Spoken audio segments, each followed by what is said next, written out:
Hi friends, ఈరోజు నేను చేయబోయేది వెజిటేబుల్ బిర్యానీ. మాకు కొంచెం వర్షం పడుతుంది, చల్లగా ఉంది కాబట్టి వేడివేడిగా బిర్యానీ తింటే బాగుంటుంది అనేసి నేను ఈరోజు వెజిటేబుల్ బిర్యానీ చేశాను.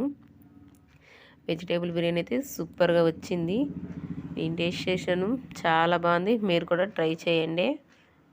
ఫస్ట్ వీటికి సంబంధించిన సామాన్లు: స్వీట్ కార్న్, టమాటా, ఉల్లిపాయ, క్యారెట్, పచ్చిమిర్చి, జీడిపప్పు, అల్లం వెల్లుల్లి పేస్టు, కరివేపాకు.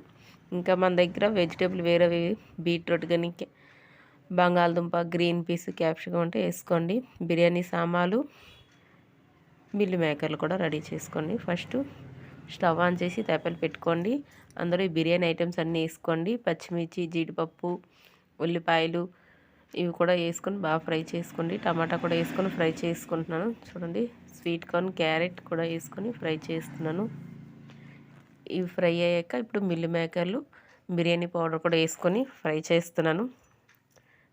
మరి అంత కాదు, జస్ట్ ఆమెత ఫ్రై చేసి చాలు. ఇప్పుడు 2 గ్లాసుల బియ్యంకి 4 గ్లాసుల నీళ్ళు పోసుకోవాలి. నీళ్ళు పోసిన తర్వాత ఉప్పు కూడా వేసుకుంటున్నాను. బియ్యం బాగా కడిగి పక్కన పెట్టుకోండి. ఒక పావు గంట నాననియండి. నానిపోయాక ఈలోపు చూడండి, మనకి బిర్యానీ నీరు బాగా మరిగిపోయింది కాబట్టి ఇప్పుడు కొంచెం కొంచెం బియ్యం వేసుకుంటున్నాను. చూడండి, ఇది కొంచెం ఉడుకుతుంది కదా. ఇప్పుడు మనం ఏమైనా ఉప్పు కట్టి సాలిపోతే కొంచెం ఉప్పు వేసుకోవచ్చు. ఇలాంటప్పుడే టేస్ట్ చేయండి. ఇప్పుడు మూత పెట్టుకొని స్టవ్ అనేది సిమ్లీలో పెట్టుకొని ఒక పావు గంట తర్వాత మూత తీసి చూడండి, చాలా బాగుంటుంది. ఎమ్మీ వెజిటేబుల్ బిర్యానీ సూపర్గా ఉంటుంది ఫ్రెండ్స్.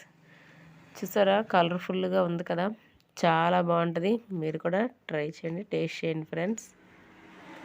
లైక్ చేయండి, షేర్ చేయండి, సబ్స్క్రిప్షన్ చేసుకోండి ఫ్రెండ్స్. బాయ్.